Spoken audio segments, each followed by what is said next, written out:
제가 목회하면서 20년이 넘게 목회했는데요, 이렇게 눈물겨운 예배를 제 생전에 드려보리라고 생각한 적이 없어요. 요즘엔 눈물밖에 나는 게 없어요. 우리가 하나님께 범죄해서 이렇게 하나님 우리 예배를 명백하게 받지 않겠다고 하는 이 표나 똑같은 건데요, 참 성도들이 떨어져 곁어져서 이 성전을 텅 비워놓고 이렇게 예배하는 참 눈물겨운 이런 예배에 참 다시는 있어서는 안 될 예배를 우리가 지금 드리고 있어요. 우리는 이렇게라도 예배를 드리지 않으면 안 되는데 세상은 우리를 향해서 온갖 비난을 다 해대고 있습니다. 제가 우연찮게 이게 어느 기독교를 비판하는 그 글을 제가 이 핸드폰 인터넷 잘 안 보는데요, 우연찮게 기독교에 대해서 나왔는데 거기 댓글 단 걸 보고 참 얼마나 가슴이 아팠는지 몰라요. 그 댓글 단 거 보니까 교회라고 하면 지긋지긋하다, 이 교회라고 하는 집단은 이 세상에서 이 지구에서 영원히 없어질 그런 집단이다 하고 막 어마어마한 댓글을 달았더라고. 나는 우리 성도들이 그런 걸 보면서 엄청난 마음의 상처를 받으리라, 이게 짐작이 되잖아요. 이게 어쩌다가 이렇게 기독교가 매돌당하고 마치 이 코로나가 기독교 때문에 생겨난 것처럼 아주 기독교를 엄청나게 지금 매도하고 있는데, 이런 일이 지금 벌어집니다. 이런 일이 벌어지다 보니까 한국 교계를 대표하는 교단장들이 단체로다가 신문에 제가 그걸 봤는데, 제가 본 게 아니고 우리 아내가, 저희 집사람이 사모가 보고 이런 기사가 났다고 알려줘 제가 알았는데, 우리 기독교계를 대표하는 교단장들이 다 우리가 잘못했다고 사죄하는 글을 올렸더라고요. 제가 그걸 보면서 야, 우리가 뭘 잘못했을까? 아니, 코로나가 교회에서만 나타난 게 아니고 각처에서 다 나타나는 현상인데 왜 이걸 우리가 잘못했다고 세상을 향해서 무릎을 꿇어야 될까? 왜 사람에게 잘못됐다고 말해야 될까? 이게 도대체 용납이 안 되는 거예요. 제 이성으로는, 제 신앙 양심으로는 이게 도무지 납득이 안 되는 거예요. 왜 그러나 봤더니 이렇게 세상이 계속 공격을 해오니까 이걸 감당할 길이 없으니까 교단장들이 할 수 없이 아마 세상을 향해서 고개를 숙인 것 같은데, 제가 거듭 말씀드리지만 지금은 우리가 세상을 향해서 잘못했다고 할 때가 아니라 하나님을 향해 잘못됐다고 하나님께 사과를 해야 되는데, 하나님께 잘못됐다고 해야 되는데 엉뚱하게 방향을 잡아서 지금 이런 일이 벌어지고 있습니다. 지금은 어디 가서 우리가 떳떳하게 고개를 들고 내가 예수 믿는다고 말하기 힘든 상황이 되어버렸습니다. 어디 가서 내가 목사라고 명함을 밀기가 정말 어려운 이런 상황이 되어버렸습니다. 가차없이 세상이 공격을 해야 되니까 그래서 비겁하게 안 믿는 척 해야 되고, 성도가 아닌 척 해야 되고, 목사가 아닌 척 해야 되고, 지금 이런 상황으로 내몰리고 있습니다, 교회가. 이거는 누가 뭐래도요, 우리가 잘못해서 그런 거예요. 우리가 하나님 앞에 범죄했기 때문에 하나님 우리 예배를, 우리에게 사인을 주는 거예요. 이 코로나를 통해서 하나님은 교회에 두 가지를 사인을 주는 거예요. 하나님 그 자리에서 너희 자신을 돌아보라는 겁니다. 너희가 지금 나한테 어떤 예배를 드렸으며 너희가 나한테 지금까지 어떤 신앙을 보였는지 너희 자신을 돌아보라는 거예요. 여러분, 지금 여기서 우리가 철저히 나를 돌아봐야 될 때입니다, 여러분. 그리고 돌이키라는 겁니다. 또 하나는요, 또 하나 무슨 사인이요? 내가 곧 재림할 때가 됐다는 거예요. 내가 곧 올 때가 됐다는 거예요. 이런 일이 역사상 언제 있었느냐고, 내가 곧 올 때가 됐다는 거예요. 오늘 새벽 예배 때 우리 김인하 권사님이 예배 드리고 가면서 저에게 그래요. 목사님, 제가 다니엘서 8장을 읽다가 깜짝 놀랐습니다. 다니엘서 8장에 보니까 지금 마지막 때 일어난 현상이 그대로 지금 다 다니엘서 8장에 기록되어 있습니다.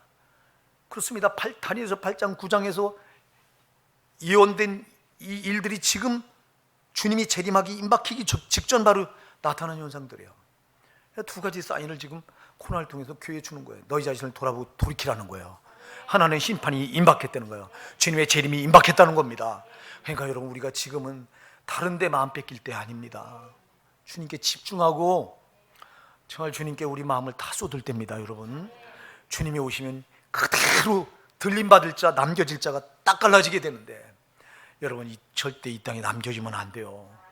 주님이 오시면 다 변화된 몸을 입고 공중으로 들림받아서 저 천국 들어가셔야 되는 거예요. 지금 나는 이 기도를 엄청 쏟고 있어요. 우리 성도들, 저와 우리 성도들, 주님 오시면 들림받아서 한 사람도 이 땅에 남겨져 있지 않도록 도와달라고. 지금 이것밖에 할 기도 제목이 없어요. 그리고 기도하려고 엎드리기만 하면 눈물밖에 안 나요. 정말 잘못됐다고 하는 것밖에 고백이 안 돼요. 주님 살려달라고 하는 소리밖에 안 나와요. 나를 살려주시고 우리 여산대교 성도들 살려주시고 한국교회를 살려달라고, 우리가 잘못됐다고 우리를 용서해달라고, 정말 우리 호산나게 성도들 한 명도 이 땅에 남겨져 있지 않도록 주님 오시면 다 틀림받게 해달라고, 이 기도밖에 안 나와요.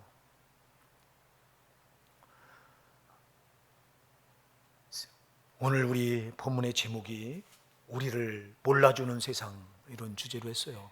왜 그러냐니까 본문에 그렇게 나와요.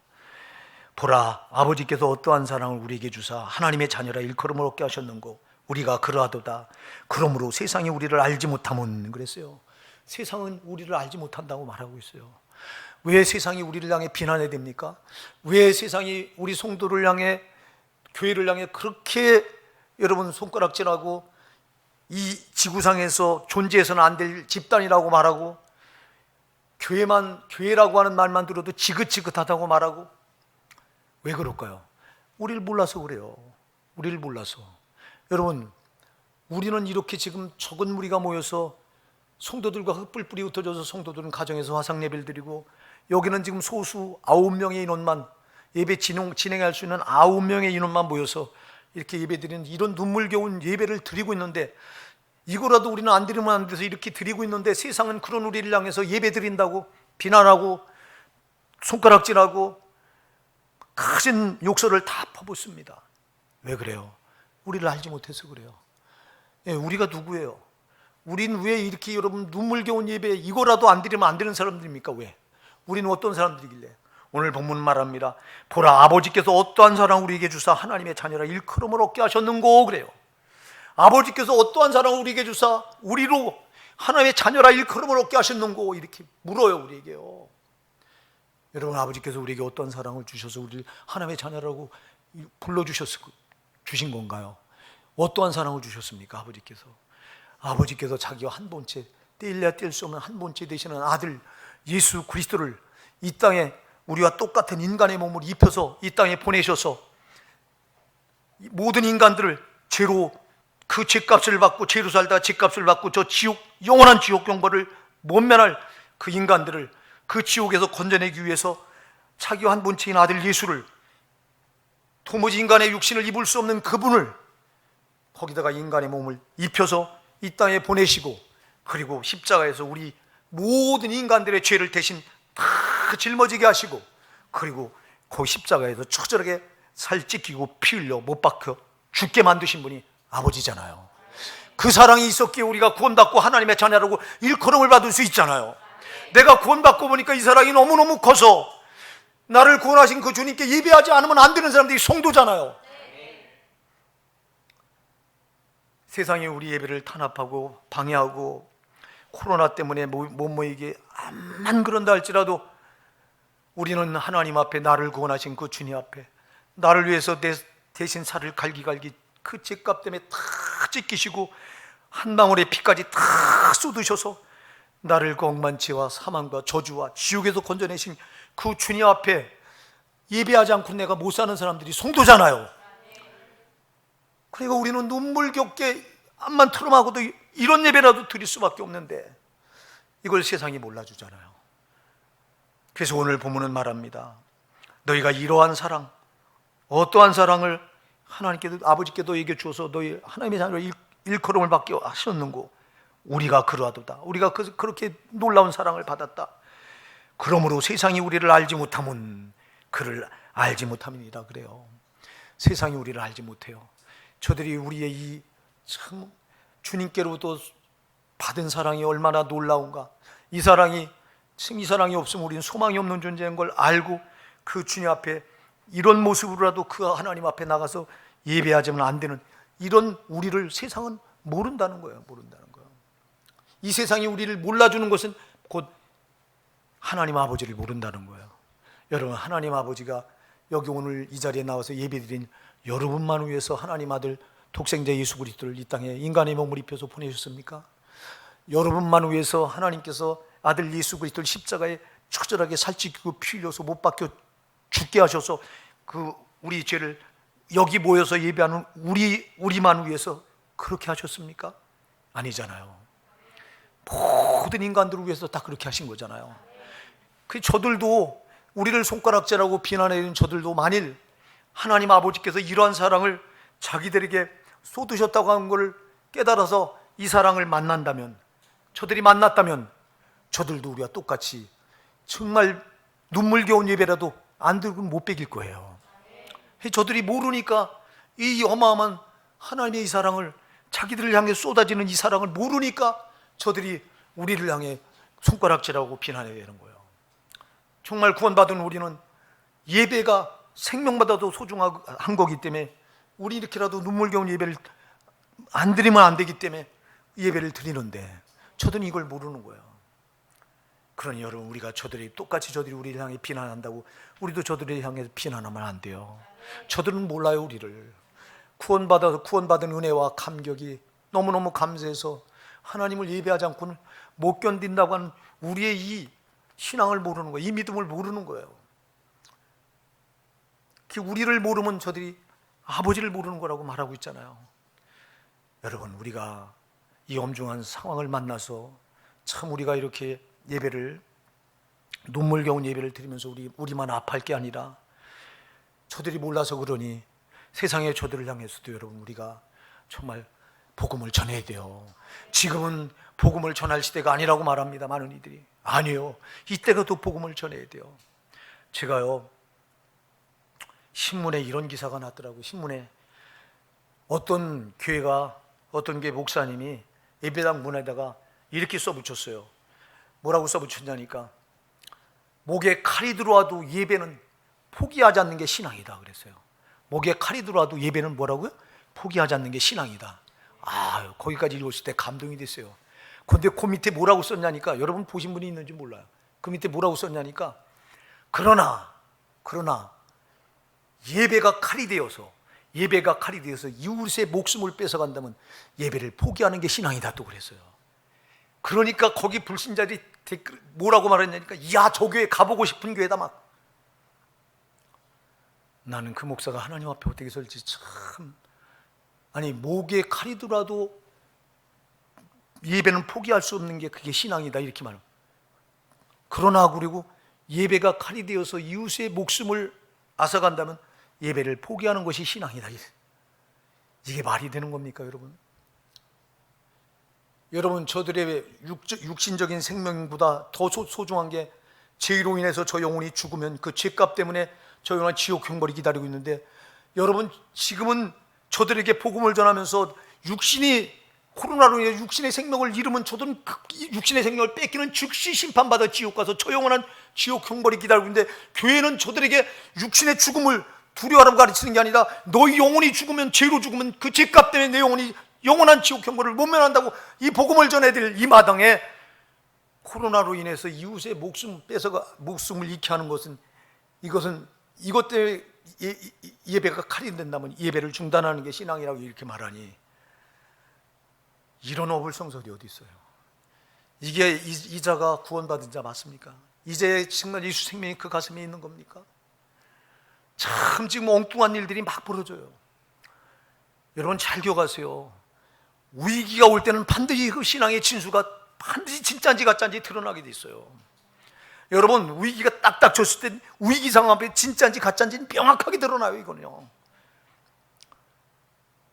사랑하는 여러분, 예배는 생명보다도 소중한 거예요.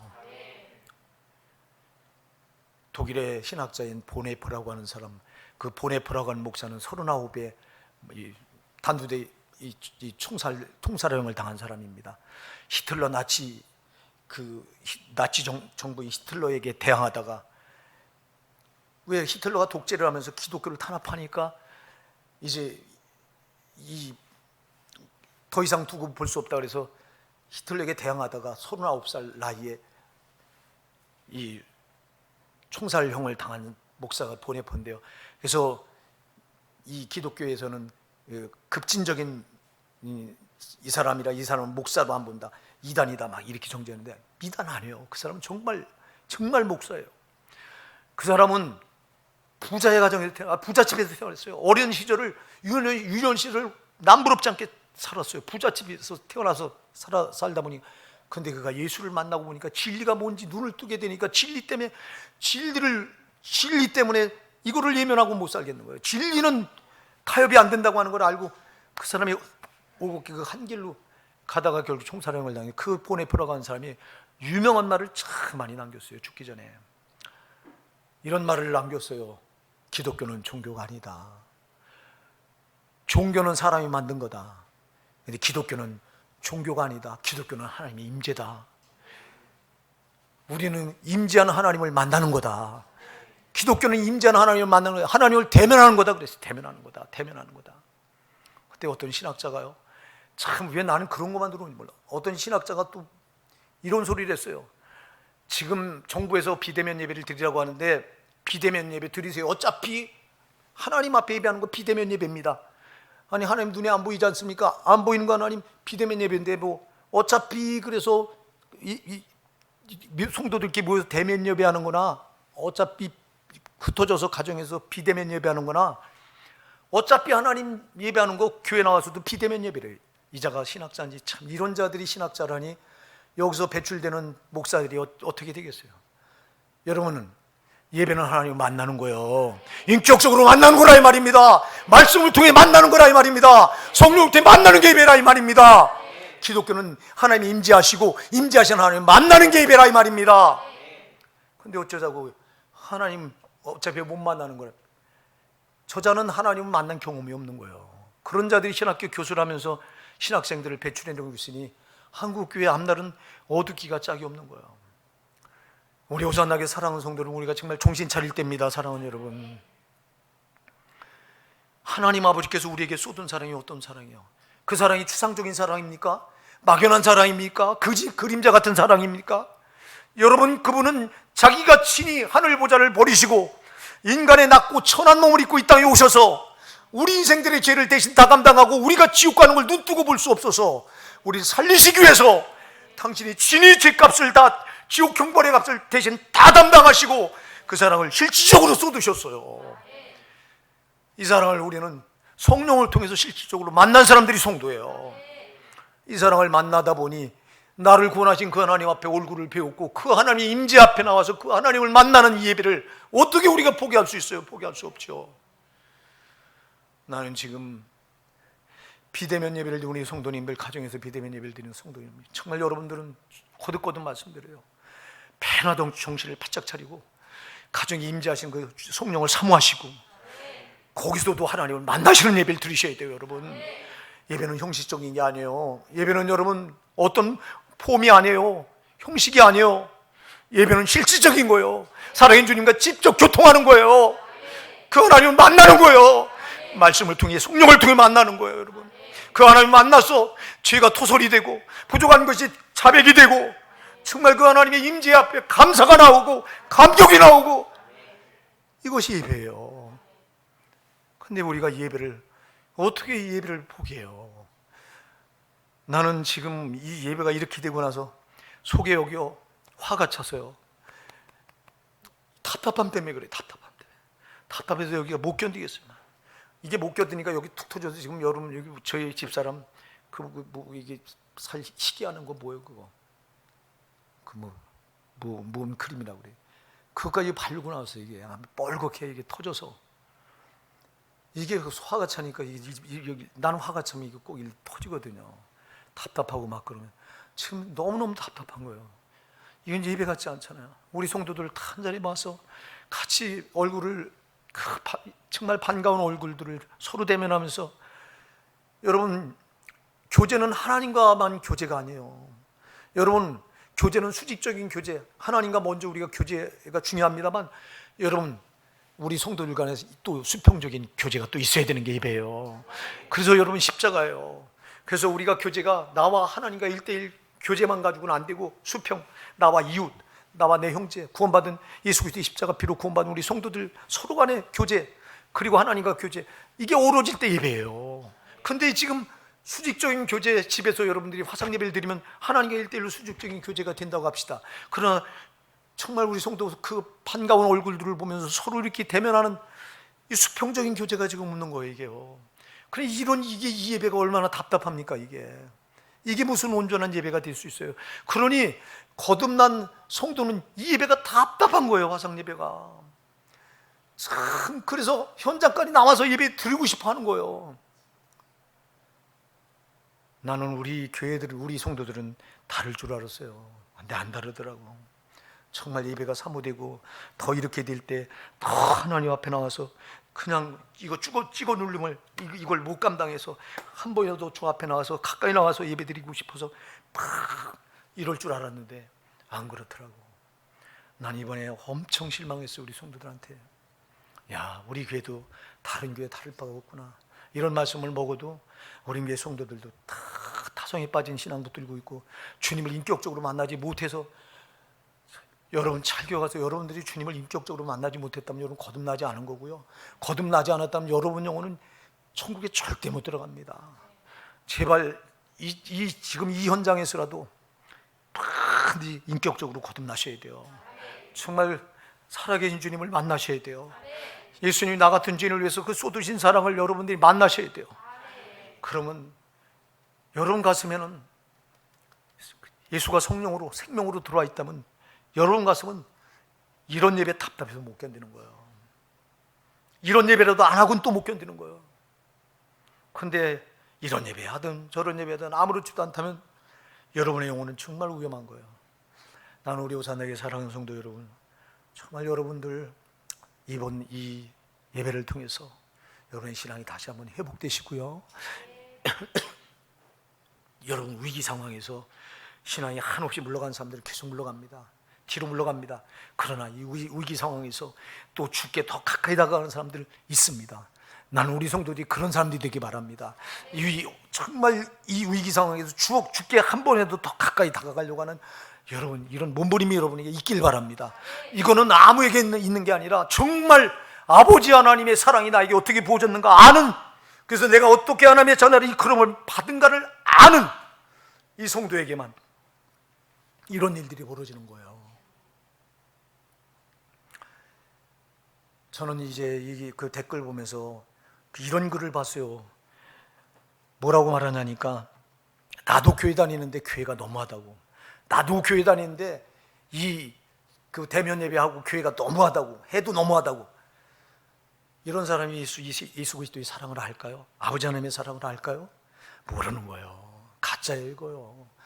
아버지 하나님의 사랑을 알고 아들 예수 그리스도가 살찌고 피 흘려서 나 같은 죄인을 그렇게 처절하게 고난하기 위해서 십자가에서 자기를 다 생명을 버리신 그 사랑을 내가 만났다면, 내가 아까도 얘기했잖아, 이 사랑을 만났다면 그 하나님 아버지 앞에, 그 주님 앞에 나와서 예배하는 거 이렇게라도 예배 안 하고는 못 견딘다니까.